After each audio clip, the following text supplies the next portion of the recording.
Iran Israel युद्ध और LPG की कमी के चलते पेट्रोलियम कंपनियों ने गैस बुकिंग का पूरा सिस्टम बदल दिया है। अब पहले आओ पहले पाओ यानी FIFO सिस्टम लागू हो गया है। इसका मतलब है कि आपकी बारी का इंतजार करना आपको जरूरी होगा और गैस वितरण अब ज्यादा पारदर्शी और सख्त नियमों के साथ होगा।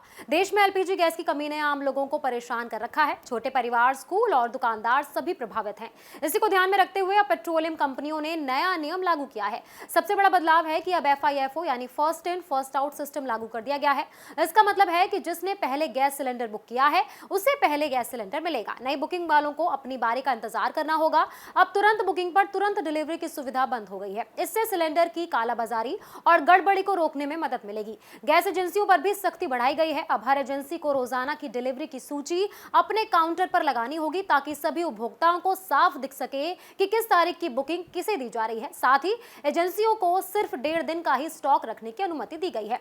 इसका उद्देश्य है कि कोई भी एजेंसी ज्यादा गैस जमा करके काला बाजारी ना करे। कमर्शियल एलपीजी सिलेंडर के दाम भी बढ़ा दिए गए हैं। अब इनके दाम में 218 रुपए की बढ़ोतरी हुई है। इसका असर छोटे व्यापारियों, ढाबों और दुकानदारों पर पड़ रहा है। इसकी वजह से खाने पीने की चीजों के दाम भी बढ़ने की संभावना है। सिर्फ घरेलू और व्यावसायिक गैस ही नहीं बल्कि किसानों के लिए डीजल की खरीद पर भी निगरानी बढ़ा दी गई है। खासकर गेहूं की कटाई के समय किसान ज्यादा डीजल खरीदते हैं। अब पेट्रोल पंपों को निर्देश दिए गए हैं कि वो हर किसान का पूरा रिकॉर्ड रखें, जैसे नाम, पता और फोन नंबर। कोई भी भंडारण करते हुए पाया गया तो उसके खिलाफ सख्त कार्रवाई होगी। इस गैस किल्लत का असर स्कूलों तक भी पहुंच गया है। कई सरकारी और कस्तूरबा गांधी आवासीय बालिका विद्यालयों में सिलेंडर समय पर नहीं मिल पा रहा है, जिससे मिड डे मील बनाने में परेशानी हो रही है। कुछ जगहों पर रसोइयों को मजबूरी में लकड़ी या पारंपरिक चूल्हों का सहारा लेना पड़ रहा है। शिक्षा विभाग ने अधिकारियों से अपील की है कि वो एजेंसियों को निर्देश दें ताकि बच्चों को भोजन समय पर मिल सके। इस नए सिस्टम से अब पारदर्शिता बढ़ेगी और उपभोक्ता बिना परेशानी के सिलेंडर हासिल कर सकेंगे। हालांकि इसके लिए सभी को अपनी बारी का इंतजार करना होगा।